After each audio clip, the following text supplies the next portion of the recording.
So hello guys, આજે છે 23 જુલાઈ 2024. Please like subscribe and share. So let's start. તો આજે આપણે ઓવરવ્યુ જોઈએ કે આજે કયા કયા ટોપિક કવર કરવાના છે. તો સૌપ્રથમ છે international centre for the audit of local governance.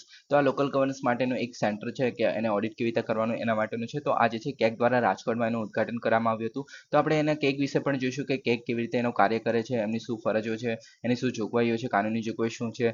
Okay, અને જે ભારતનો જે આપણે પબ્લિક એકાઉન્ટ કમિટી છે એની જોડે કેગની શું ભૂમિકા છે, અને જે ભારતમાં જે કેક છે અને જે બ્રિટનમાં જે કેક છે એના વચ્ચે શું ડિફરન્સ છે, અને ત્યારબાદ જે સલમાન ખાન છે અહીંયા બંદૂક લઈને કેમ ઊભો છે એના વિશે જોઈશું. ત્યારબાદ જે કેરળમાં હાથીની વસ્તી અંદાજ 2024, તો એ જે ફોરેસ્ટ વાઇલ્ડ લાઇફ ડિપાર્ટમેન્ટ કેરળનું જે છે એમને આ મતલબ વસ્તી અંદાજ બહાર પાડ્યો છે. તો આપણે ભારતમાં જે વસ્તી કેવી છે એલિફન્ટની એના વિશે જોઈશું, અને ભારતનો જે હાથી છે એલિફાસ મેક્સિમસ છે એના વિશે પણ જોઈશું કે એમની શું લાક્ષણિકતા છે, એમની શું પ્રોબ્લેમ છે, અને એ શું કામ કરે છે ઇકોસિસ્ટમ માટે, તો એના વિશે જોઈશું. ત્યારબાદ છે કિડની ટ્રાન્સપ્લાન્ટ રેકેટ. તો દિલ્હીની જે ક્રાઇમ બ્રાન્ચ છે એમને જે આ રેકેટ પર્દાફાશ કર્યો હતો, તો એના વિશે જોઈશું કે ભારતમાં જે આપણે ઓર્ગન ડોનેશન છે કેવી રીતે થાય છે, એમની શું આ પ્રોબ્લેમ છે કે ઓર્ગન ડોનેશન કેમ ઓછું થાય છે, અને કેવી રીતે આપણે એને વધારવું જોઈએ. ઓકે, અને જે એમને મતલબ શું પગલાં લેવા જોઈએ, અને જે આપણે રેગ્યુલેટિંગ ઓથોરિટી જે છે નોટો, તો એના વિશે જોઈશું કે એ શું હેલ્પ કરી રહ્યું છે. ઓકે, તો એના વિશે જોઈશું. ત્યારબાદ છે કર્નાલી હાઇડ્રો ઇલેક્ટ્રિક પાવર પ્રોજેક્ટ, જે ઇન્ડિયાનું જે રિન્યુએબલ એનર્જી ડેવલપમેન્ટ એજન્સી છે, તો આમાં એક રીતે આપણે 290 કરોડનું જે રોકાણ કરવાનું છે, તો એના માટે ન્યૂઝમાં છે. તો કર્નાલી જે નદી છે એ કેવી રીતે આપણે હેલ્પ કરી શકે. પછી એ જે international renewable energy development agency છે એના વિશે જોઈશું, અને જે કર્નાલી નદી છે એના વિશે પણ જોઈશું. ઓકે, પછી છે કવર યાત્રા. તો જે યુપીમાં જે આપણા મુખ્યમંત્રી છે યોગી આદિત્યનાથ. ઓકે, તો તેમને જે દુકાનોના માલિકો છે તેમના દુકાનોની બહાર મતલબ પોતાનું નામ પ્રદર્શિત કરવામાં મતલબ કીધું છે. ઓકે, તેના માટે આ ન્યૂઝમાં છે. ઓકે, તો કવર યાત્રા કેવી રીતે થાય છે, એમાં શું કરવાનું હોય છે, એમાં શું ભક્તો કેવી રીતે કામ કરે છે એના વિશે જોઈશું. ત્યારબાદ જે ઇન્ડિયા મેરીટાઈમ સેન્ટર, જે મેરીટાઈમ ઇન્ડિયા વિઝન 2030 હતું, તે એના મતલબ એના મતલબ એક પહેલ તરીકે ઇન્ડિયા મેરીટાઈમ સેન્ટરની ઉદ્ઘાટન કર્યું છે. તો એનું શું કામ રહેશે એના વિશે આપણે થોડું જોઈશું, એના શું લક્ષ્યો છે. પછી નાગરિક અને રાજકીય અધિકાર પર આંતરરાષ્ટ્રીય કરાર, જે આઈસીસીપીઆર છે. ઓકે, તો તે થયું હતું. ઓકે, એની 34 સમિટ થયું હતું, તો એના વિશે જોઈશું. ઓકે, એ કેવી રીતે મતલબ એમાં શું આપણે અધિકારો આપવામાં છે એના વિશે. ઓકે, ત્યારબાદ છે વાસ પર રાષ્ટ્રીય સંવાદ થયો હતો, તે મતલબ ગ્રામીણ જે આજીવિકા છે એના માટે શું કામ કરવાનું છે, અને મહિલા સશક્તિકરણ કેવી રીતે હેલ્પ કરી શકે છે એના વિશે જોઈશું, અને વાસ વિશે પણ જોઈશું. ઓકે, કે ભારતીયમાં કેવી રીતે વિતરિત થયેલા છે. ઓકે, પછી પ્લાસ્ટિકના કચરાનું ઇલેક્ટ્રોનિક જે ઉપકરણ છે એમાં રૂપાંતરણ જોવાનું છે. ઓકે, તો એ મતલબ એ રૂપાંતરણ તો કરી શકાય છે, પણ એના માટે જે પીઈડીઓટી છે એક ટેકનોલોજી વિકસાવી છે કે રાસાયણિક પ્રક્રિયા વિકસાવી છે, તેના વિશે જોઈશું. ઓકે, અને આજનો લેક્ચર જે છે કન્ક્લુડ કરશો. ઓકે, હવે સૌ પ્રથમ ટોપિક છે international centre for the audit of local governance, ICL. તો તાજેતરમાં ભારતના કમ્પ્ટ્રોલર એન્ડ ઓડિટર જનરલ ઓફ ઇન્ડિયાએ રાજકોટમાં જે international centre for the audit of local governance એટલે કે ICL નું ઉદ્ઘાટન કર્યું હતું. કઈ જગ્યાએ? તો રાજકોટમાં. ખાસ યાદ રાખવું. ઓકે, હવે ICL વિશે જોઈએ તો એ એક સહયોગી પ્લેટફોર્મ છે જે સ્થાનિક સરકારો સાથે જોડાયેલી જે નીતિ નિર્માતાઓ, વહીવટકર્તાઓ અને જે ઓડિટરો છે એને જોડવાનું કાર્ય કરે છે, અને એ જે છે સ્વતંત્રતા પ્રોવાઈડ કરે છે. શેની માટે? તો નાણાકીય કામગીરીનું મૂલ્યાંકન માટે, સેવા વિતરણ અને ડેટા રિપોર્ટિંગને સુધારવા માટે સ્થાનિક સરકારોની ઓડિટર્સની સ્વતંત્રતા વધારે છે. ઓકે, એટલે કે જે સ્થાનિક જો ઓડિટર્સ હશે, ઓકે, તો એની સ્વતંત્રતા વધારવા માટેનું આ એક પ્લેટફોર્મ છે. ઓકે, હવે સેન્ટર ઓફ એક્સલન્સ એટલે કે સ્થાનિક સરકારી ઓડિટર્સ માટે ક્ષમતા નિર્માણ પર ધ્યાન કેન્દ્રિત કરશે. ઓકે, હવે પ્રાથમિક ઉદ્દેશ્ય જોઈએ તો પહેલા તો સ્થાનિક સરકારી ઓડિટ જે થાય છે એના માટે ધોરણો વિકસાવવા છે, અને એને વધારે કરવામાં આવે છે. ઓકે, એટલે મતલબ જે આપણે ઇન્ડિયા લેવલે જે આપણે ઓડિટ થાય છે, જે કેગ દ્વારા જો ઓડિટ થાય છે, તો એ પ્રકારનું જ આપણે સ્થાનિક જે સંસ્થાઓ છે, જે પંચાયતી રાજની છે સિસ્ટમ છે, અને મ્યુનિસિપાલિટી છે, તો એની અંદર જે આપણે ઓડિટ કરીએ છીએ તો એ પણ એ જ લેવલનું હોય એની વાત કરવામાં આવે છે. એના માટેના ધોરણો વિકસાવવાના છે. ઓકે, સ્ટાન્ડર્ડાઇઝેશન કરવાનું છે શોર્ટમાં. એમાં પછી ડેટા સ્ટ્રેન્થનિંગ એટલે કે ડેટા કલેક્શન અને જે રિપોર્ટિંગ છે એને વધારે મજબૂત બનાવવાનું છે.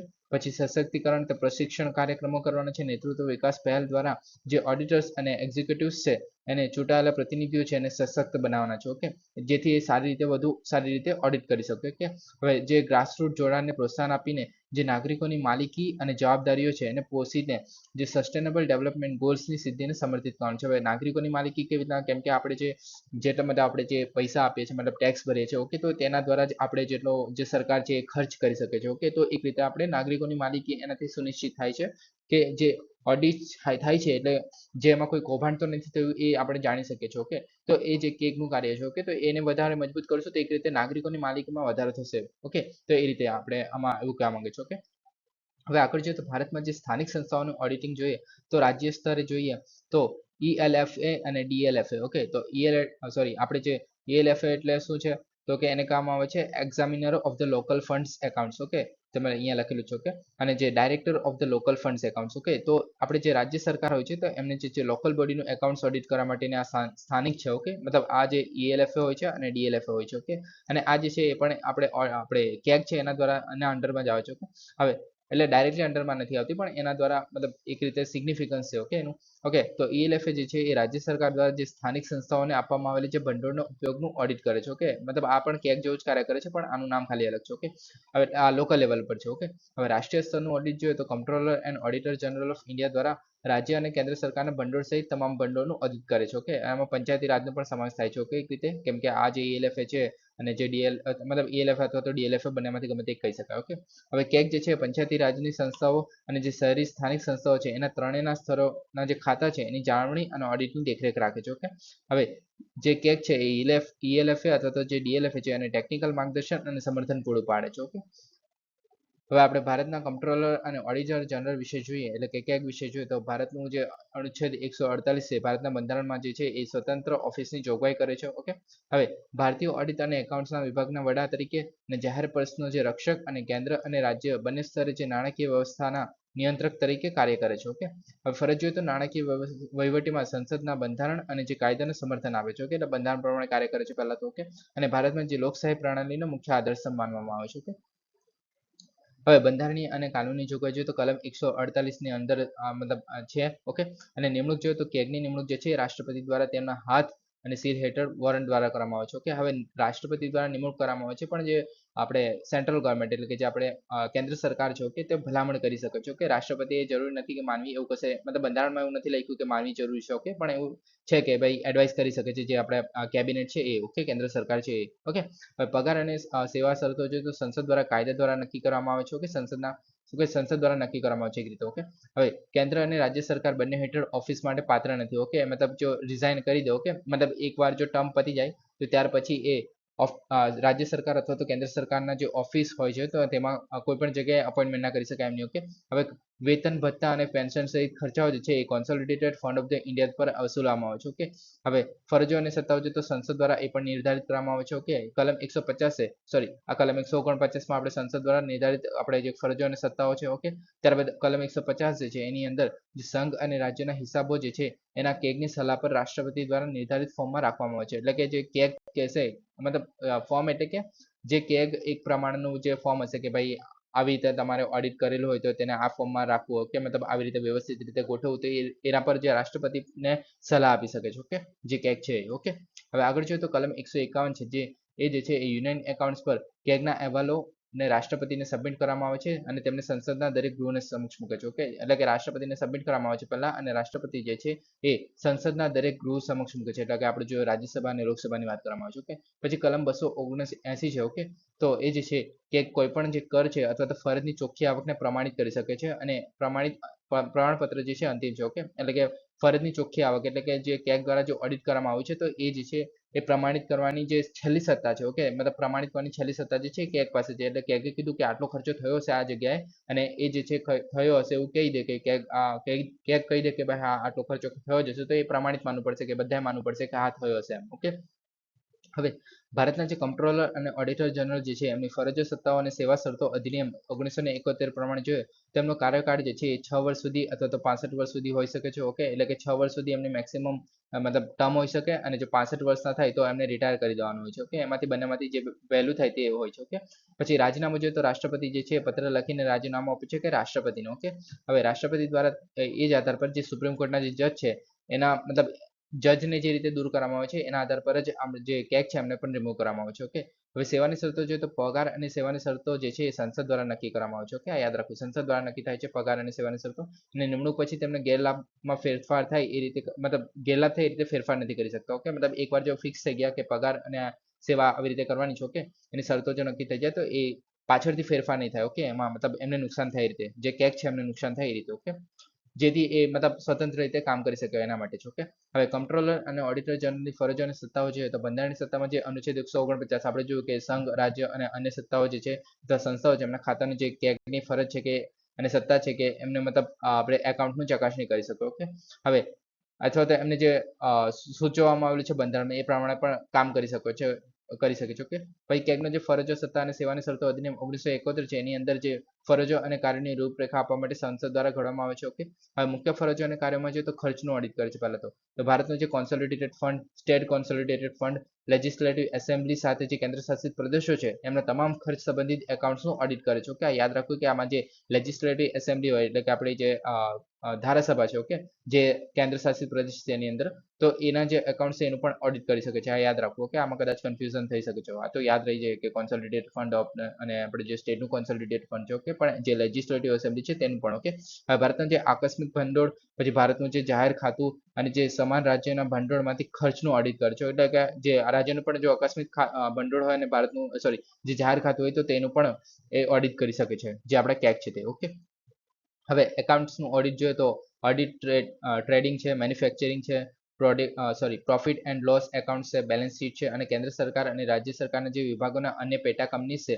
તેનું પણ એકાઉન્ટ ચેક કરી શકે છે. એટલે કે પીઓસી નું પણ વાત કરવામાં આવે છે કે પીએસયુ એટલે કે પબ્લિક સેક્ટર જે અંડરટેકિંગ્સ હોય છે, આપણે કેન્દ્ર સરકારની હોઈ શકે અથવા તો રાજ્ય સરકારની પણ હોઈ શકે, તો એમનું જે એકાઉન્ટ છે એમનું પણ આપણે ઓડિટ કરી શકે છે. ઓકે, પછી આવકની આકારણી છે, સંગ્રહ છે, યોગ્ય ફાળવણી પર અસરકારક તપાસની સુનિશ્ચિત કરવા માટે રસીદો અને ખર્ચનો ઓડિટ કરે છે. ઓકે, હવે વ્યવહારોનું ઓડિટ જોઈએ તો કેન્દ્ર અને રાજ્ય સરકારનું જે દેવું છે અથવા ડૂબતા ભંડોળ છે, થાપણો છે, એડવાન્સીસ છે, સસ્પેન્શન એકાઉન્ટ છે, ઓકે, ને રેમિટન્સ બિઝનેસ છે, એના સંબંધિત વ્યવહારોનું ઓડિટ કરે છે. રેમિટન્સ તો તમને ખબર જ હશે કે જે બહાર જે રહેતા લોકો છે એમના દ્વારા જે એમના પરિવારજનોમાં જે મતલબ ડોલરમાં જ રૂપિયા મોકલવામાં આવશે તો એ ટ્રાન્સફર થઈને પછી આપણે મતલબ ટ્રાન્સફર થશે ડોલરમાંથી રૂપિયામાં અને પછી પરિવારજનોને આપવામાં આવે તો આપણું જે બહારથી જે રેમિટન્સ આવ્યું તેને પણ ગણવામાં આવે છે. ઓકે, હવે ઓડિટ રસીદો, સ્ટોક એકાઉન્ટ્સ અને અન્ય જે રાષ્ટ્રપતિની મંજૂરી આપે તો એના મતલબ રાષ્ટ્રપતિ કહે તો એને પણ આપણે ઓડિટ કરી શકે છે. ઓકે, હવે આગળ જોઈએ તો અન્ય સત્તાઓનું જે ઓડિટ તો સ્થાનિક સંસ્થાઓ સહિત જે રાષ્ટ્રપતિ અથવા તો રાજ્યપાલ દ્વારા વિનંતી કરવામાં આવે તો અન્ય કોઈ સત્તાના ખાતાનું પણ ઓડિટ કરી શકે છે. ઓકે, પછી સલાહકાર ભૂમિકા જોઈએ તો કેન્દ્ર અને રાજ્યના હિસાબો કયા ફોર્મમાં રાખવા જોઈએ, જો ફરી ફોર્મ આવ્યું. ઓકે, તો એના માટે રાષ્ટ્રપતિને સલાહ આપે છે. ઓકે, આ તો આપણે એકવાર જોયા. ઓકે, હવે રિપોર્ટિંગ જોઈએ તો કેન્દ્ર ખાતા ઉપર જે ઓડિટ અહેવાલો રાષ્ટ્રપતિને સબમિટ કરે છે અને તેમને સંસદના બંને ગૃહ સમક્ષ મૂકે છે. આપણે જોઈ ગયા. ઓકે, પછી રાજ્યના ખાતા પર ઓડિટ અહેવાલો જે રાજ્યપાલને સબમિટ કરે છે અને રાજ્ય વિધાનસભા સમક્ષ મૂકે છે. ઓકે, એટલે કે આપણા રાષ્ટ્રપતિ છે એ મતલબ કેગ જે છે એ રાષ્ટ્રપતિને સબમિટ કરશે અને રાષ્ટ્રપતિ છે આપણે રાજ્યસભા અને લોકસભાને આપણે આપશે અને જે રાજ્યપાલ હશે તે જે છે એ આપણી વિધાનસભાને આપશે. ઓકે, હવે આગળ જોઈએ તો પબ્લિક એકાઉન્ટ કમિટી અને કેગની ભૂમિકા. ઓકે, પીએસસી માં કેગની ભૂમિકા. ઓકે, તો અહેવાલો સબમિટ કરવા એમાં છે કે રાષ્ટ્રપતિ જે છે એ 3 ઓડિટ અહેવાલો સબમિટ કરે છે રાષ્ટ્રપતિને. એમાં છે વિનિયોગ એકાઉન્ટ્સ, ફાઇનાન્સ એકાઉન્ટ્સ અને જાહેર ઉપક્રમો. ઓકે, હવે આ જે આપણે 3 જે ઓડિટ મતલબ અહેવાલો જે છે એ કેગ દ્વારા રાષ્ટ્રપતિને સબમિટ કરવામાં આવે છે. ઓકે, હવે અને આ જે અહેવાલો છે એ જે છે એ પીએસસી એટલે કે પબ્લિક એકાઉન્ટ કમિટી છે એના અહેવાલોની તપાસ કરી શકે છે. એટલે કે આ જે 3 અહેવાલોની જે તપાસ છે એ પીએસસી દ્વારા કરી શકાય છે. ઓકે, અને તેના તારણો સંસદમાં રજૂ કરી શકે છે જે પબ્લિક એકાઉન્ટ કમિટી છે તે. ઓકે, હવે ચેક અને બેલેન્સની ખાતરી કરવી એટલે પીએસસી જે છે એટલે કે પબ્લિક એકાઉન્ટ કમિટી જે છે સરકારી ખર્ચ પર તપાસ સુનિશ્ચિત કરવામાં મદદ કરે છે કેગને. ઓકે, હવે સરકારને મદદ કરે છે. ઓકે, હવે જવાબદારી સુનિશ્ચિત કરવી તો નાણાકીય વહીવટ, રાજકોષીય સંઘવાદમાં એક્ઝિક્યુટિવ જવાબદારી સુરક્ષિત કરવા માટે અહેવાલોની તપાસ કરવામાં પીએસસી ને સહાય કરે છે. એટલે કે કેગ જે છે એ નાણાકીય વહીવટ અને રાજકોષીય સંઘવાદમાં જે એક્ઝિક્યુટિવ જવાબદારી છે તો પીએસસી ની જે જવાબદારી છે એ ફૂલફિલ કરવામાં જે કેગ છે એ હેલ્પ કરે છે. ઓકે, હવે પીએસસી જે છે એટલે કે પબ્લિક એકાઉન્ટ કમિટીને એ માટે એક માર્ગદર્શક મિત્ર અને ફિલોસોફર તરીકે કામ કરે છે. એક કેગ જે છે તે પીએસસી માટે માર્ગદર્શક મિત્ર અને ફિલોસોફર તરીકે. ઓકે, હવે સુધારાત્મક કાર્યવાહી જોઈએ તો તેમના દ્વારા સૂચવવામાં આવેલા જે સુધારાત્મક પગલાં લેવા માટે તેની ખાતરી કરે છે કે પીએસસી જે છે એ તે પાલન ન થવાની જાણ કરે છે. ઓકે, એટલે કે જો પીએસસી દ્વારા કોઈ મતલબ કેગને કોઈ સુધારાના પગલાં લેવામાં કીધું હોય અને હવે જો પગલાં લીધા મતલબ કીધું તો હોય પણ જો એ કેગ દ્વારા ફૂલફિલ ના થાય, પૂરા ના થાય તો એનું પાલન નહીં થયું મતલબ એ નહીં કરી શક્યા તો એ પણ વસ્તુ કહેવાની હોય છે પીએસસી ને, પબ્લિક એકાઉન્ટ કમિટીને. ઓકે, હવે એ જે રાજકારણીઓ અને તેનાથી વિપરીત જે અધિકારીઓ છે એના મંતવ્યો છે એમને સમજાવે છે. ઓકે, અને જે તાકીદી બાબતોની યાદી એટલે કે જે પીએસસી છે એના ધ્યાનને પાત્ર હોય તેવી તાત્કાલિક બાબતોની યાદી તૈયાર કરે છે. ઓકે, હવે ભારતના કેગ અને બ્રિટનના કેગમાં આપણે ડિફરન્સ જોઈએ તો તેઓ જે છે માત્ર ઓડિટર જનરલની ભૂમિકા નિભાવી રહ્યા છે અને કંટ્રોલર નથી. ઓકે, કેમ આવું કીધું છે તો કે કંટ્રોલર ક્યારે કહેવાય? ઓકે, કંટ્રોલર એટલે કે જ્યારે પૈસા ખર્ચ થતા હોય સરકાર દ્વારા, ત્યારે એ કેગને પૂછીને ખર્ચ કરે. ઓકે, તો તેને કંટ્રોલર કહેવાય. ઓકે, તો બ્રિટનમાં એવું છે કે જે બ્રિટનનો કેગ જે છે એ કંટ્રોલર અને ઓડિટર જનરલ છે. ઓકે, બંનેની સત્તા ધરાવે છે. જ્યારે આપણે ખાલી કેગ તો કહેવાય છે, કંટ્રોલર અને ઓડિટર તો કહેવામાં આવે છે, પણ કંટ્રોલરની જે ભૂમિકા છે એ નથી ભજવતા, કેમ કે આપણે ખર્ચ થયા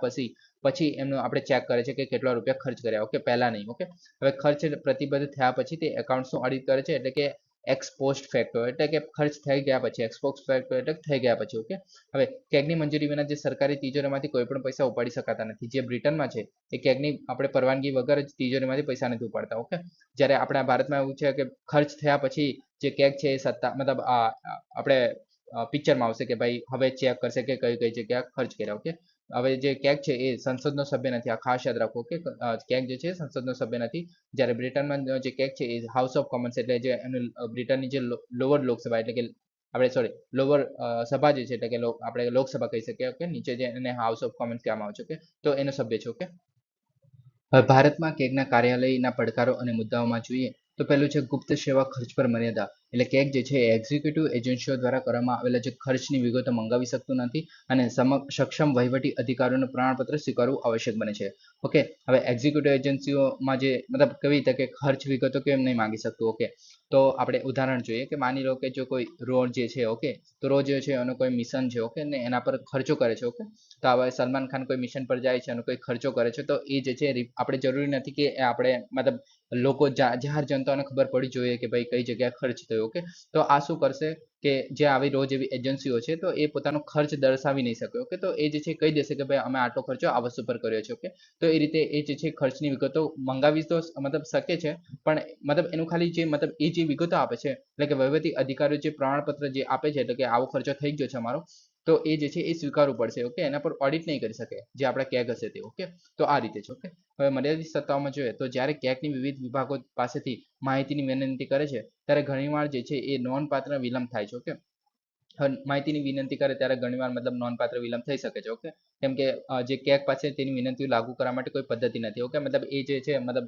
કેગને અત્યારે ડેટાની જરૂર છે, પણ જે કોઈ બીજું મંત્રાલય છે, ઓકે, તો એ જલ્દી આપી નથી રહ્યું, તો એમાં કેગ જે ગેપ છે એ કેવી રીતના ફૂલફિલ કરશે. ઓકે, તો એના માટે કોઈ પદ્ધતિ નથી. ઓકે, હવે જે સ્પષ્ટતાનો અભાવ છે, એટલે કે કેગ જે છે પાવર ડિસ્ટ્રીબ્યુશન કંપનીઓ અથવા જે પબ્લિક પ્રાઇવેટ પાર્ટનરશિપના પ્રોજેક્ટ છે એનો ઓડિટ કરી શકે છે, પણ એના અંગે સતત ચર્ચા જે છે ચાલી રહી છે. મતલબ એનામાં જો ફિક્સ નથી કે ભાઈ કરી શકે છે કે નહીં કરી શકતો. ઓકે, એટલે એ સ્પષ્ટતાનો અભાવ છે. ઓકે, પછી આગળ જોઈએ તો સિંગલ વી મલ્ટી મેમ્બર બોડી છે. ઓકે, તો જે ચૂંટણી પંચની જેમ જે બહુ સભ્ય સંસ્થા રૂપાંતરિત કરવું જોઈએ. ઓકે, કેમ કે જે અંગે ચર્ચા ચાલી રહી છે જેમાં બહુમતીના આધારે નિર્ણય લેવામાં આવે છે. ઓકે, એટલે કે જે આપણે ચૂંટણી પંચની જેમ મતલબ આ જે કેગ છે તો એક જ સભ્ય હોય છે મોસ્ટલી. ઓકે, તો એમાં જે છે મતલબ એ આપણે કેગ જે છે ફક્ત આપણે કેન્દ્ર સરકાર નું બી ઓડિટ કરે છે, રાજ્ય સરકારનું બી ઓડિટ કરે છે, અને પંચાયતી રાજ અને જે એ છે એને પણ મતલબ એ હેલ્પ કરે છે, અને પછી જે આપણે જે પબ્લિક એકાઉન્ટ કમિટી છે તો એને પણ હેલ્પ કરે છે. તો એક જ વ્યક્તિ કેટલું બધું કામ કરે છે, તો એના માટે જરૂરી છે કે જે સિંગલ નહીં પણ મલ્ટી મેમ્બર બોડી હોય છે, એક કરતા વધારે મેમ્બર બોડી હોય છે ચૂંટણી પંચની જેમ. ઓકે, તો એના પર પણ ચર્ચા અત્યારે ચાલી રહી છે. ઓકે,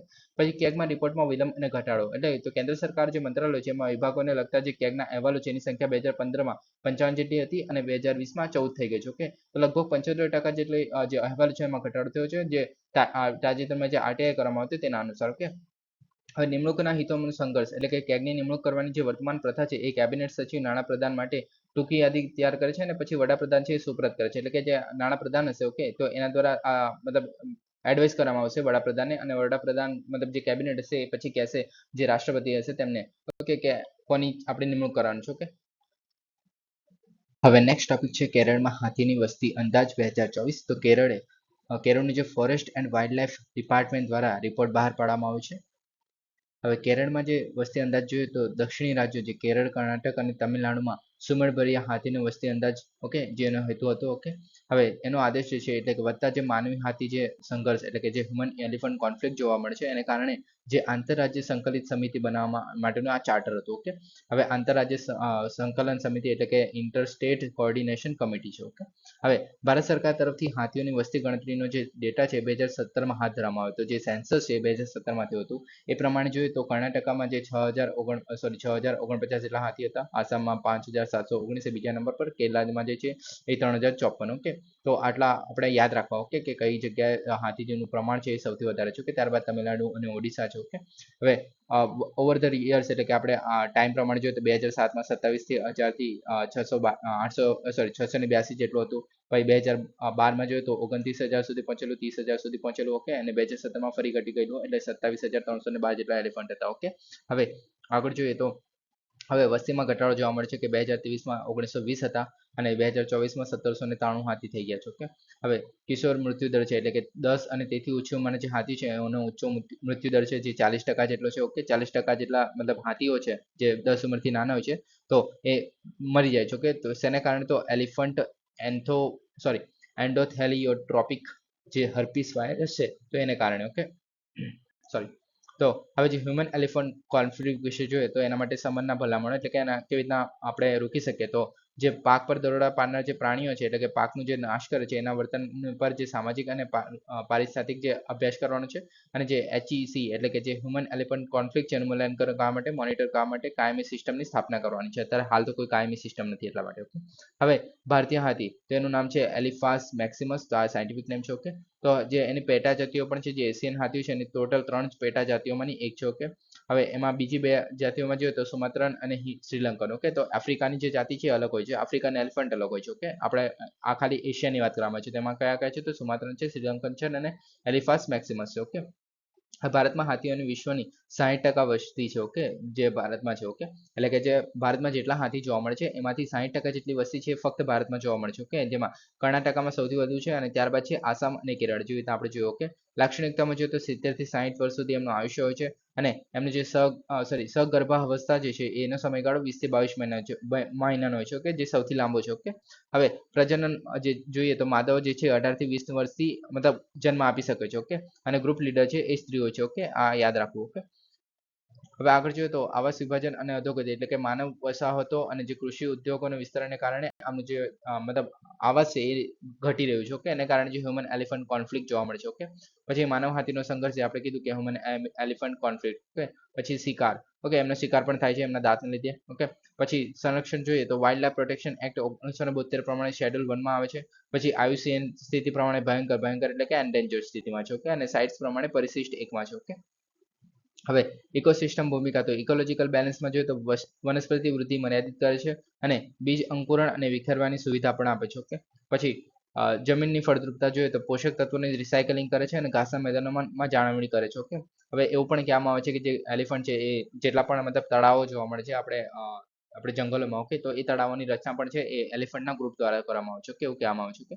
પછી કીસ્ટોન સ્પીસીસ છે. ઓકે, તો અસંખ્ય છોડ અને પ્રાણીઓની પ્રજાતિ પર હકારાત્મક અસર કરે છે. એટલે કે મતલબ જે આપણે એલિફન્ટ ના હોય. ઓકે, કીસ્ટોન સ્પીસીસ તો તમને ખબર જ હશે કે ધારો કે કોઈ એરિયા છે. ઓકે, તો એ જે છે એ એરિયામાં ના જ હોય, મતલબ ધારો કે વાઘ હટી જાય. ઓકે, વાઘ જે છે એ જંગલમાં ના રહે તો જે બીજા બધા પ્રાણીઓ છે જે હરણ છે એની સંખ્યા વધી જશે. ઓકે, તો એ જે ઇકોલોજીકલ બેલેન્સ જે હશે તે બગડી જશે. તો એને કારણે જે એને કીસ્ટોન સ્પીસીસ કહેવામાં આવે છે વાઘને. ઓકે, તો એ રીતે એલિફન્ટ પણ એક કીસ્ટોન સ્પીસીસ છે કે એ હટી જાય, મતલબ એલિફન્ટ ના હોય તો બીજું બધું જે આજુબાજુનું ઇકોસિસ્ટમ છે એને પણ નુકસાન થાય. ઓકે, તો એના માટે એને કીસ્ટોન સ્પીસીસ પણ કહેવામાં આવે છે. ઓકે, પછી સંરક્ષણના પગલાં જોઈએ તો પ્રોજેક્ટ એલિફન્ટ જે છે જે હાથીઓ અને તેમના રહેઠાણ અને કોરિડોરને સુરક્ષિત રાખવા માટે 1992માં સ્ટાર્ટ કરવામાં આવ્યું હતું. પછી HEC નું સમન એટલે કે ઇલેક્ટ્રિક વાડ એટલે કે આપણે જે હ્યુમન એલિફન્ટ કોન્ફ્લિક્ટ છે એમાં ઇલેક્ટ્રિક વાડ, પ્રારંભિક ચેતવણીની સિસ્ટમ અને મધપૂડાનું વાડ. ઓકે, તો તમને ખબર જ હશે કે આ ન્યૂઝમાં હતું થોડા ટાઈમ પહેલા કે જે મતલબ મધમાખીઓથી મોસ્ટલી એલિફન્ટ જે છે ભાગતા હોય છે તો એને કારણે જે મધપૂડાની વાડ પણ કરવામાં આવે છે. ઓકે, પછી જે આપણે હાથી જોડે એક્સિડન્ટ ના થાય એના માટે પણ જે આપણે રેલવે સ્ટેશન હોય છે ત્યાં પણ એવું કંઈ કરવામાં આવે છે. સર, રેલવે સ્ટેશન આપણે રેલના પાટા હોય છે ત્યાં. ઓકે, પછી 14 મુખ્ય હાથી રાજ્યોમાં 33 અનામત છે. ઓકે, હવે આપણે થોડા ટાઈમ પહેલા જોયું કે રેલવે જોડે એક હાથીનું બચ્ચું એક્સિડન્ટ થયેલું તેને કારણે મૃત્યુ થયેલું એનું. ઓકે, તો આ બધા એક્સિડન્ટ જોવા મળે છે તો એને મતલબ સોલ્યુશન માટે પણ અમુક પગલાં લેવાતા રહે છે. ઓકે, કિડની ટ્રાન્સપ્લાન્ટ રેકેટ તો દિલ્હી ક્રાઇમ બ્રાન્ચે તાજેતરમાં આંતરરાજ્ય કિડની ટ્રાન્સપ્લાન્ટ રેકેટને પર્દાફાશ કર્યો હતો જે સમગ્ર ભારતમાં અંગોની હેરફેર અને અવયવની ગેરકાયદેસર વેપારને રોકવાનો પ્રયાસ તરીકે નિશ્ચિત થાય છે. ઓકે, હવે અંગોની હેરફેરના કારણે છે તો ઉચ્ચ માંગ અને ઓછો પુરવઠો જોવા મળે છે. તો national organ and tissue transplant organisation છે એના મુજબ 2022માં માત્ર 15,561 જેટલા અંગ પ્રત્યારોપણ થયેલા અને જે 49,745 જેટલા દર્દીઓ હતા એ અંગો બદલવાની રાહ જોઈ રહ્યા છે. ઓકે, એટલે કે તમે જોઈ શકો છો કે કેટલા ઓછા ઓર્ગન ડોનેશન થતા હશે. ઓકે, જે મતલબ આટલી બધી સંખ્યા બાકી રહેતી હોય તો. ઓકે, હવે ગરીબી તો ઉચ્ચ ચૂકવણી અને રોજગારના ખોટા વચનો આપીને વ્યક્તિઓને ગેરકાયદેસર અંગોની વેપારમાં લલચાવે છે. ઓકે, એટલે કે ગરીબ લોકો હોય તો એમની પાસે પૈસા નથી હોતા તો એવું કામ આવે છે કે તમે મતલબ આ ઓર્ગનનું ડોનેશન કરશો તો કિડની આપશો તો તમને આટલા રૂપિયા આટલા લાખ રૂપિયા આપશું. ઓકે, તો એ રીતે ચાલતું હોય છે અને પછી એ લોકો જે છે ઊંચા ભાવે હોસ્પિટલમાં વેચતા હોય છે. ઓકે, પછી ટ્રાન્સનેશનલ નેચર તો દાતાઓ અને પ્રાપ્તકર્તાઓ ઘણીવાર જુદા જુદા દેશોમાંથી આવે છે. ઓકે, એટલે કે જે ઘણીવાર તો અત્યારે થોડા દિવસ પહેલા ન્યૂઝમાં હતું કે આપણે જે ફોરેનર્સ લોકો છે તો અમુક હોસ્પિટલમાં એવું કરવામાં આવતું હતું કે જે ફોરેનથી લોકો આવ્યા હોય તેમને પ્રિફરન્સ આપવામાં આવતી હતી. એટલે કે એમને પહેલા ઓર્ગન ડોનેશન છે મતલબ ઓર્ગન ટ્રાન્સપ્લાન્ટ છે એ કરવા આપવામાં આવતું હતું આપણા દેશના લોકોને પાછળ રાખીને. ઓકે, એટલે કે એ લોકો વધારે પૈસા ચૂકવતા હતા એના કારણે. ઓકે, તો આવું પણ જોવા મળે છે. ઓકે, તો નીચા મૃત્યુ દાન દર. ઓકે, તો વિકસિત દેશોની સરખામણીમાં ભારતનો મૃત્યુ જે દાનનો દર છે ઓછો છે. ઓકે, તમે જોઈ શકો છો અને વહીવટી મુદ્દાઓ જે છે પ્રાપ્તિ અંગે પૂરતી નીતિઓ છે. ઓકે, એટલે કે કોઈ સ્પેસિફિક નથી. તો આપણે જે ડ્રાઇવિંગ લાઇસન્સમાં એક ખાલી બોક્સ આપેલું હોય છે કે તમારે ઓર્ગન ડોનેશન ના કરવું હોય તો તમારે ટીક કરવાનું છે. ઓકે, ના કરવું હોય તો ટીક કરવાનું છે, બાકી નહીં કરો ટીક તો તમારે ઓર્ગન ડોનેશન થઈ જશે. તો પણ એવું નથી કરવામાં આવતું કે જબરજસ્તી લઈ જ લેવામાં આવશે જો તમે ટીક ના કરી હોય તો. ઓકે, એમાં આવું છે કે પરિવારની પરવાનગી તો માંગવામાં આવે છે. ઓકે, હવે તમે જોઈ શકો છો કે 2017 થી 2021 નો ડેટા છે જેમાં દર વર્ષે જે 22.46% ઘટી ગયો, પછી 23.57% ઘટાડો, પછી 16.77% ઘટાડો, 14.1% ઘટાડો, 14.07% જેટલો ઘટાડો દર વર્ષે જોવા મળે છે. ઓકે, તો મોસ્ટલી જે ઓર્ગન ડોનેશન છે ઘટતું જ ગયું છે. ઓકે, હવે આગળ જોઈએ તો જીવન વર્સિસ મૃત્યુદાન. તો મોટાભાગના જે દાન છે એ જીવનદાતાઓ છે એટલે કે પરિવારના સભ્યો તરફથી કિડની અને લીવર આપવામાં આવે છે. ઓકે, એટલે કોઈ આપણા પરિવારનો સભ્ય હોય તે લોકોને જે આપવામાં આવતું જે ડોનેશન છે એ સૌથી વધારે છે. ઓકે, એનામાં જે છે 15 રાજ્યોમાં સૌથી વધારે છે. ઓકે, અને જે ટોચના 5 રાજ્યોમાં જોઈએ તો તેલંગાણા, તમિલનાડુ, મહારાષ્ટ્ર, ગુજરાત અને કર્ણાટક. ઓકે, જે કુલ મૃત્યુદાનના 85% જેટલું ડોનેશન જોવા મળે છે. મૃત્યુદાન છે અહીંયા મૃત્યુદાન એટલે કે મૃત્યુ થયું હોય ત્યાર પછી દાન કરી દેતા લોકોમાં રાજ્યોમાં જે આ 5 રાજ્યો છે એ ટોચના છે. ઓકે, અને એમાં ગુજરાત પણ છે એ ચોથા નંબરે આવે છે. ઓકે, અને આપણે ગુજરાતમાં પણ સુરત જે છે પહેલા નંબરે આવે છે મને ખ્યાલ છે ત્યાં સુધી. 1 વર્ષ પહેલા જે સુરત હતું. ઓકે, અત્યારે ખબર નહીં કયું છે. ઓકે, અંગદાનનો દર જોઈએ તો 0.52 જે છે એ પ્રતિ મિલિયન છે. ઓકે, એટલે કે 10 લાખ લોકોમાંથી 0.52 જેટલા લોકો જ એ છે ડોનેશન કરે છે. ઓકે, ભારતમાં. જ્યારે સ્પેનમાં છે એ આંકડો જે છે 49.6 જેટલો છે. ઓકે, પ્રતિ મિલિયન. ઓકે, એટલે કે સ્પેનમાં એ સૌથી વધારે છે, વિશ્વમાં સૌથી વધુ છે. ઓકે, હવે ભારતમાં ઓર્ગન ડોનેશનનો દર ઓછો થવાના કારણો જોઈએ તો હાલની સિસ્ટમ જોઈએ તો જે અંગદાતા બનવા માટે નોંધણી જરૂર છે પહેલા તો. એટલે કે તમારે જો અંગદાન કરવું હોય તો તમારે એની નોંધણી કરાવવી પડે. ઓકે, અને મૃત્યુ પછી કુટુંબની સંમતિ જરૂરી છે. ઓકે, એટલે કે જે મતલબ નોંધણી કરી હોય ત્યાર પછી પણ કુટુંબની સંમતિ લેવામાં આવે છે કે તમારે ડોનેશન કરવું છે કે નહીં એવી રીતે. ઓકે, અને સ્પેન જે છે એનું ઓપ્ટ આઉટ સિસ્ટમ છે જેમાં અનુમાનિત દાતાઓ જ્યાં સુધી અન્યથા ઉલ્લેખિત ન હોય ત્યાં સુધી. એટલે કે મતલબ આમાં મતલબ સ્પેનમાં એવું છે કે જો તમારે એક સિસ્ટમ છે ઓપ્ટ આઉટ. ઓકે, એમાં એવું છે કે જો તમે મતલબ ડોનેશન કરવા માટેની મતલબ ડોનેશન નથી કરવું એમના માટેનું જો ફોર્મ ભરેલું હોય તો એને મતલબ ડોનેશન નથી કરવાનું એવું માનવામાં આવે છે. બાકી તો જે કોઈ પણ મૃત્યુ થયું હોય તો તેના ઓર્ગન ડોનેશન કરી દેવામાં આવે છે, એટલે કે લઈ લેવામાં આવે છે. ઓકે, એટલે કે આપણા દેશમાં ઉલટું છે. ઓકે, આપણા દેશ કરતાં ઉલટું છે સ્પેનમાં જે છે. ઓકે, મતલબ એના માટે જો દાન ન કરવું હોય તો ફોર્મ ભરવાનું. ઓકે, હવે ટ્રાન્સપ્લાન્ટ કોર્ડિનેશન ઉપલબ્ધતા તો તબી રીતે જે લાયકાત ધરાવતા જે ટ્રાન્સપ્લાન્ટ સંયોજકો નિર્ણાયક છે. ઓકે, મતલબ જે ટ્રાન્સપ્લાન્ટ કોર્ડિનેશન છે એ પણ જરૂરી છે. ઓકે, દર્દીઓ અને ટ્રાન્સપ્લાન્ટ હોસ્પિટલો વચ્ચે કડી તરીકે સેવા આપે છે. આ લોકો જે છે એ દર્દીઓ અને જે ટ્રાન્સપ્લાન્ટ હોસ્પિટલો છે એના વચ્ચેની કડી, મતલબ જ્યારે કોઈ ની જરૂર હશે તો એ જે છે અવયવ પૂરું પાડશે. ઓકે, મતલબ અવયવ એટલે કે અંગ પૂરું પાડશે. ઓકે, અને ભારતમાં જે ઓછા ટ્રાન્સપ્લાન્ટ કોર્ડિનેટર છે. ઓકે, મતલબ જે આપણે દર્દીઓ અને જે ટ્રાન્સપ્લાન્ટ હોસ્પિટલોને જોડતા જે કોર્ડિનેટર છે તેની આપણે ખપત છે. ઓકે, આપણા ભારત દેશમાં. ઓકે, ટ્રાન્સપ્લાન્ટ ઇન્ફ્રાસ્ટ્રક્ચર છે તો સારું પરિવહન નેટવર્ક અંગદાનને પ્રોત્સાહિત કરે છે. એટલે કે સારું પરિવહન નેટવર્ક કે આપણા મતલબ રોડ, રેલવે અને ઉડ્ડયન મંત્રાલય છે. ઓકે, તો એના વચ્ચે સંકલનની જરૂર છે. એટલે આપણા દેશમાં તો હવે રોડ જ કહેવાય છે. તમને ખબર છે ખાડા કબજિયા જોવા મળે છે અને હાઈવે પણ ઓછા જોવા મળે છે. તો જે આપણે જે પરિવહન નેટવર્ક જો સારું હોય તો આપણે ઝડપી આપણે ઓર્ગન ડોનેશન મતલબ કરી શકીએ છીએ. એટલે કે ધારો કે આપણે જો કોઈ દિલ્હીમાં બેઠું છે અને ગુજરાતથી હાર્ટને લઈ જવાનું છે તો હાર્ટ જે છે મતલબ વધારે ટાઈમ નથી ચાલતું. ઓકે, તો એને કારણે જે મતલબ જો સારું પરિવહન નેટવર્ક હોય તો ઉડ્ડયન મતલબ જો વિમાન લઈ જાય તો ફટાફટ પહોંચી જાય, 1 કલાકમાં પહોંચી જાય. ઓકે, તો એ રીતે આપણે જે છે એ ટ્રાન્સપોર્ટ ઇન્ફ્રાસ્ટ્રક્ચર જરૂરી છે. ઓકે, ઓર્ગન ડોનેશન માટે પણ. પછી આ જાગૃતિમાં જોઈએ તો અંગ પ્રત્યારોપણ વિશે વધુ જાગૃતિની જરૂર છે અને લોકો જે છે એ લોકોને દાતા તરીકે નોંધણી કરવા માટે પ્રોત્સાહિત કરવા જરૂરી છે. ઓકે, હવે આગળ જોઈએ તો મૃતકના દાનમાં વધારો કરવાની જરૂર છે. તો માંગમાં વધારો છે પહેલા તો જરૂરી અંગો અને વાસ્તવિક પ્રત્યારોપણ વચ્ચેનું અંતર જોવા મળે છે. ઓકે, જેટલી જરૂરિયાત છે એના કરતાં ઓછા છે. ઓકે, ડિમાન્ડ એન્ડ સપ્લાયનું મતલબ ગેપ છે. ઓકે, વિશ્વમાં જે ભારત જે છે એ ત્રીજા સ્થાને સૌથી વધુ ટ્રાન્સપ્લાન્ટ કરે છે. ઓકે, એટલે ભારતમાં સૌથી વધારે ટ્રાન્સપ્લાન્ટ થાય છે, પણ ઓર્ગન ડોનેશન પણ અહીંયા જ ઓછું છે. ઓકે, સૌથી વધારે પછી કિડની ટ્રાન્સપ્લાન્ટમાં જોઈએ તો 1.5 થી 2 લાખ જેટલું જરૂરી છે, જે 8,000 જ કરવામાં આવે છે. એટલે કે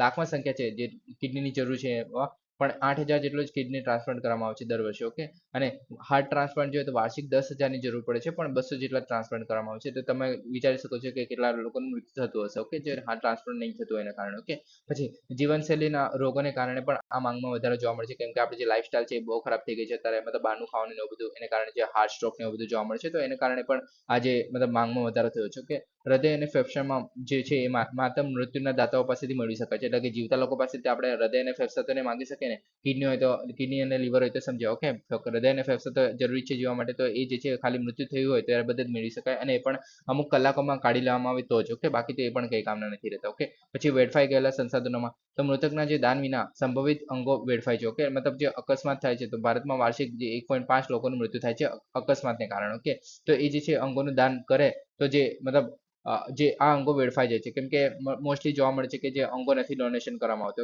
1.5 લોકોનું મૃત્યુ થતું હોય તો એનું જો ડોનેશન કરવામાં આવે તો ઘણા બધા લોકોનું મતલબ જે આ 200 લોકો જે છે 200 થાય છે એની જગ્યાએ આપણે વધારે થઈ શકે. જો લાખ હોય તો તેમાંથી 10,000 તો નીકળી શકે છે. ઓકે, તો હાર્ટ. ઓકે, તો એ જે છે અંગોનું દાન કરી દે તો મતલબ સારું થઈ જાય. ઓકે, પણ એવું નથી કરવામાં આવતું મોસ્ટલી. ઓકે, આપણે જે મતલબ કુટુંબોના જે લાગણી મતલબ હોય છે એને કારણે મોસ્ટલી નથી કરતા લોકો. ઓકે, કુટુંબીજનોના કારણે. ઓકે, હવે લેવામાં પગલાં જોઈએ તો મૂળ કારણો જોઈએ તો લોકોની નબળાઈ ઘટાડવી અને જે અંગદાન વિશે જાગૃતિ કરવી. પછી પીડિત સુરક્ષા અને સહાય તો કાયદાના અમલીકરણ એજન્સીને સહકાર આપવો. પછી સમાન કાનૂની અને નૈતિક માર્ગદર્શન તો અંગોને દાન અને પ્રત્યારોપણ માટે એક રાષ્ટ્ર એક નીતિના વિઝનને અમલ કરવાનું છે. ઓકે, ને યોગ્ય પસંદગી અને ફાળવણીમાં જોઈએ તો રાહત યાદી અને અંગોની ફાળવણી માટે દર્દીઓને યોગ્ય પસંદગીની ખાતરી કરવાની છે. એટલે આમાં પણ એવું છે કે દર્દીઓને પણ મતલબ અમુક વાર એવું છે કે બ્લડ ગ્રુપ નથી મેચ થતા તો આપણે ટ્રાન્સપ્લાન્ટ નહીં કરી શકીએ, તો એને પણ આપણે જરૂરી છે કે એ મેચ થાય. ઓકે, પછી ભારતના પગલાં જોઈએ તો માનવ અંગો અને પેશીઓનું પ્રત્યારોપણ અધિનિયમ 1994 છે, જેમાં રોગ નિવારક હેતુ માટે જે માનવ અવયવ અને પેશીનું નિરાકરણ, સંગ્રહ અને પ્રત્યારોપણનું નિયમન કરે છે, અને માનવ અવયવ અને પેશીના વ્યાપારી વ્યવહારને અટકાવે છે. એટલે કે વ્યાપારી વ્યવહાર જે કરવામાં આવે છે, જે આપણે જોયું આપણે ગેરકાયદેસર હોય છે તેની વાત કરવામાં આવે છે. પછી રાષ્ટ્રીય આરોગ્ય નિધિ છે, જેમાં હૃદય, ફેફસા, લીવર અને કિડનીના પ્રત્યારોપણ માટે બીપીએલ છે, મતલબ બીપીએલ એટલે કે બિલો પોવર્ટી લાઈન. ઓકે, તો એના જે દર્દીઓ હોય તેમને 15 લાખ સુધીની નાણાકીય સહાય પણ પૂરી પાડવામાં આવે છે. ઓકે, આગળ જોઈએ તો ભારતમાં અંગદાન માટે નિયમનકારી માળખું જોઈએ તો કાયદો જોઈએ તો માનવ અંગો પ્રત્યારોપણ અધિનિયમ છે, જે 1994 છે. માનવ અંગો પ્રત્યારોપણ નિયમ 1995 છે, જે 2014માં સુધારવામાં આવેલો અને અંગોના વ્યાપારીકરણને સજાપાત્ર છે. ઓકે, હવે સંસ્થામાં જોઈએ તો આરોગ્ય પરિવાર કલ્યાણ મંત્રાલય હેઠળ એક national organ and tissue transplant organisation છે, જેને નોટો તરીકે ઓળખવામાં આવે છે, અને રાષ્ટ્રીય સ્તરે અંગદાન પ્રવૃત્તિનું સંકલન કરે છે. આ જે છે બોડી છે. ઓકે, હવે એના વિશે જોઈએ આપણે તો national organ and tissue transplant organisation વિશે જોઈએ તો રાષ્ટ્રીય સ્તરની એક સંગઠન છે. ઓકે, રાષ્ટ્રીય સ્તરે આ કામ કરે છે. ઓકે, આરોગ્ય અને પરિવાર કલ્યાણ મંત્રાલય હેઠળ કામ કરે છે, અને આ જે છે એ director general of health service હેઠળ કાર્ય કરે છે. ઓકે, આ યાદ રાખવું. હવે આજનું સ્થાન જોઈએ તો આ જે છે સફદરજંગ જે હોસ્પિટલ છે નવી દિલ્હીમાં, એને ઇન્સ્ટિટ્યૂટ ઓફ પેથોલોજી જે ICMR જે છે એની બિલ્ડિંગમાં સ્થિત છે. ઓકે, હવે નોટોના મુખ્ય કાર્યો જોઈએ તો નીતિ માર્ગદર્શિકા અને પ્રોટોકોલ્સ તો અંગ અને પેશીદાનને પ્રત્યારોપણ માટે નીતિ માર્ગદર્શિકા અને પ્રોટોકોલ મૂકે છે. ઓકે, એટલે કે આ જે છે એક રેગ્યુલેશનનું કામ કરે છે.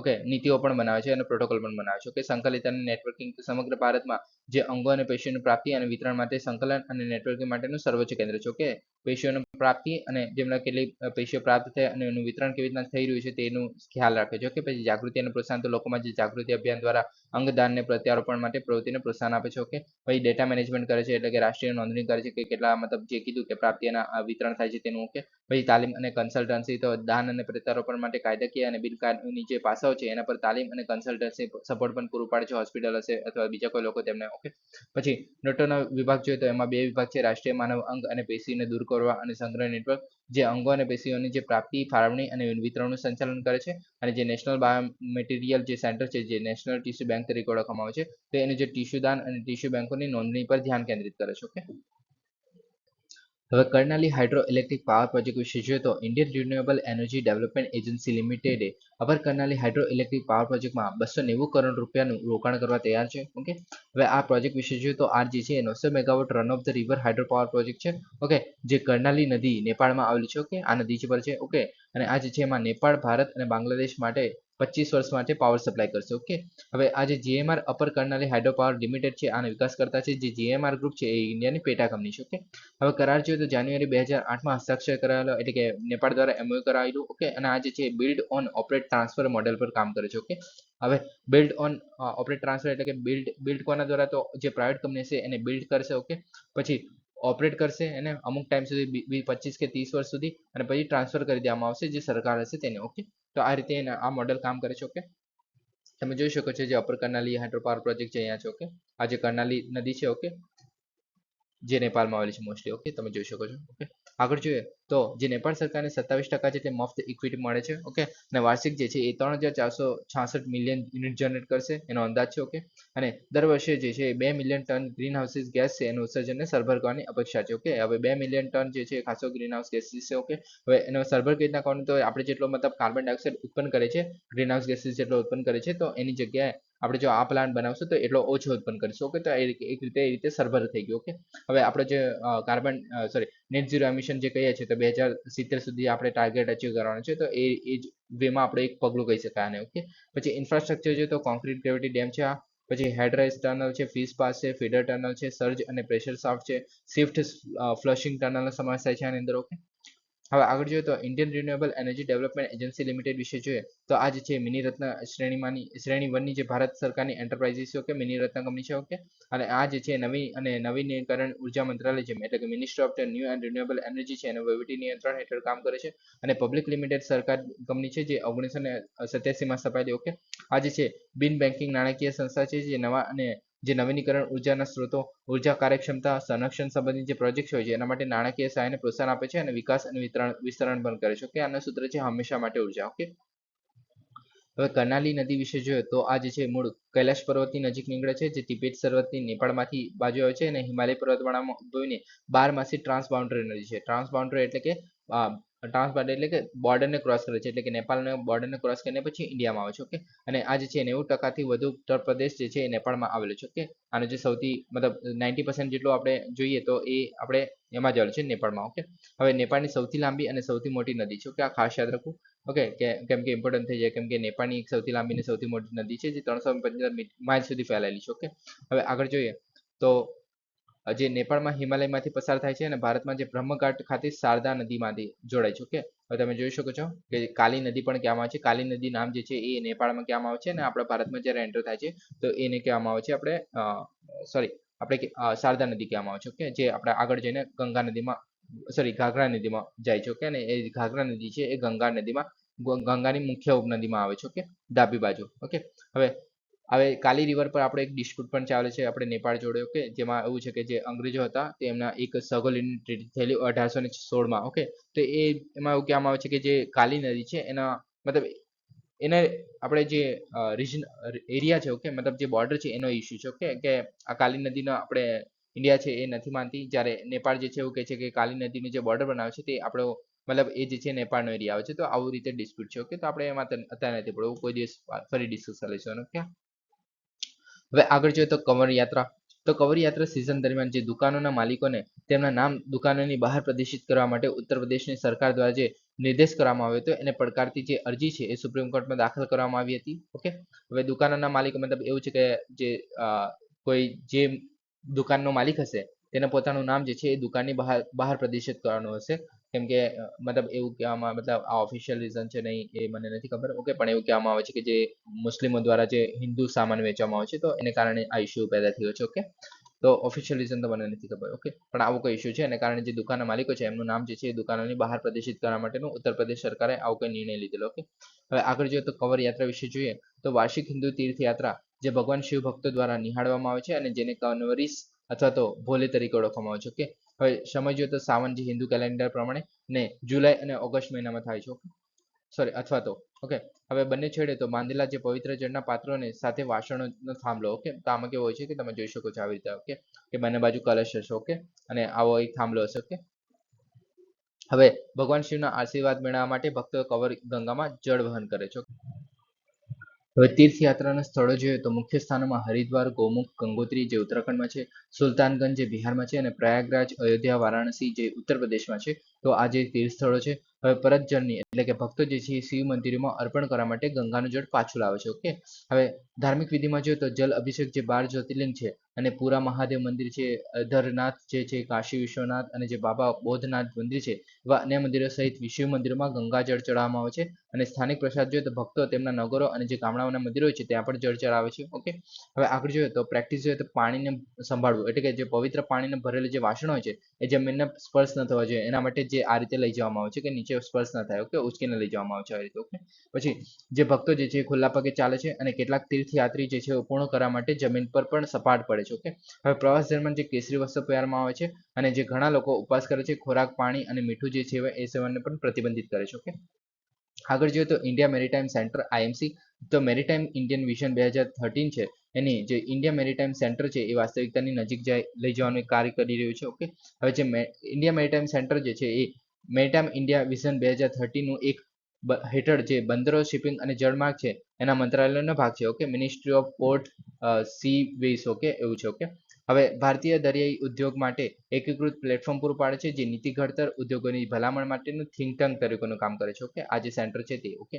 હવે મહત્વ જોઈએ તો સ્થાનિક અને આંતરરાષ્ટ્રીય અસર તો ભારતના જે દરિયાઈ હિતોને સ્થાનિક અને આંતરરાષ્ટ્રીય સ્તરે આગળ વધારવાનો હેતુ છે આનો. ઓકે, હવે પ્રાથમિક લક્ષ્યમાં જોઈએ તો ભાગીદારીને મજબૂત બનાવવી, તો ઇન્ટરનેશનલ મેરીટાઈમ ઓર્ગેનાઇઝેશન છે અને વૈશ્વિક મેરીટાઈમ ફોરમમાં ભારતની ભૂમિકા વધારવી. પછી જે મજબૂત સ્થાનિક દરિયાઈ ક્ષેત્રનો વિકાસ કરવો, મેરીટાઈમ ક્લસ્ટર અને મજબૂત વૈશ્વિક જે બ્રાન્ડ બનાવવાની છે આપણે. ઓકે, પછી ટકાઉ વૃદ્ધિ માટેની ભલામણને પ્રદાન કરે છે અને ઉદ્યોગોના હિતધારકો માટે નેટવર્ક અને સહયોગ માટે પ્લેટફોર્મ પૂરું પાડે છે અને સ્ટાર્ટઅપ સહિત ઉદ્યોગોને ટેકો આપે છે અને ભંડોળ પણ આપણે બનાવવાનું છે. ઓકે, હવે સ્થાન જોઈએ તો આનું જે સેન્ટર જે છે મુંબઈમાં આવેલું છે. ઓકે, અને જે IMC સચિવાલય જે છે કોન્ફરન્સ એરિયા, મીટિંગ રૂમ સાથે વિશ્વ કક્ષાની સુવિધા હશે. ઓકે,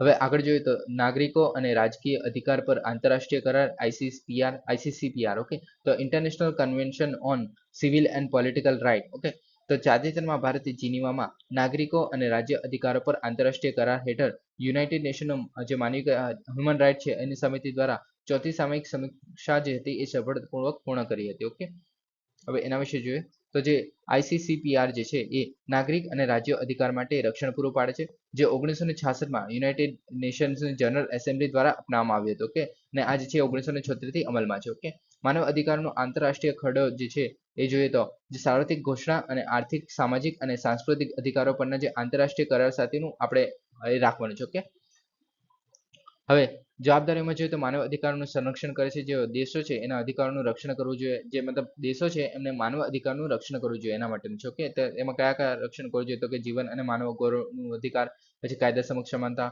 વાણી, સભા અને સંગઠનની સ્વતંત્રતા, ધાર્મિક સ્વતંત્રતા, ગોપનીયતા, રાઇટ ટુ પ્રાઇવસી. ઓકે, પછી ત્રાસ, દુર્વ્યવહાર અને જે મનુષ્ય અટકાયતમાંથી મુક્તિ અને લિંગ સમાનતા. ઓકે, તો આપણે જે મોસ્ટલી જે બંધારણના જે અધિકારો છે તેનો સમાવેશ થાય છે આની અંદર. ઓકે, જેમ કે આપણે આર્ટિકલ 21 થઈ ગયો. ઓકે, પછી આપણે 14 થી 18 જે થઈ ગયા, પછી 19 નો આર્ટિકલ થઈ ગયો, પછી આપણે 25 થી 28 ના થઈ ગયા આર્ટિકલ, પછી જે આ 22મો હશે, પછી આજે લિંગ સમાનતાનો અધિકાર થઈ ગયો. ઓકે, તો આ રીતે છે. ઓકે, પછી સરકારી પગલાં જોઈએ તો આ અધિકારોનું રક્ષણ કરવા માટે ઉપાયો પૂરા પાડવા માટે વહીવટી, નાણાકીય અને જે કાયદાકીય પગલાંની જરૂર છે. ઓકે, હવે વૈશ્વિક ભાગીદારી જોઈએ તો 2024 સુધીમાં 174 જેટલા દેશો ICCPR જે છે એના પક્ષકારો થયા છે અને આપણે ભારતની જે વાત કરીએ તો 1979માં પાર્ટી બની હતી અને 3 સમીક્ષામાંથી પસાર થયેલી, જેમાં છેલ્લી સમીક્ષા જે છે 1997માં થઈ હતી. ઓકે,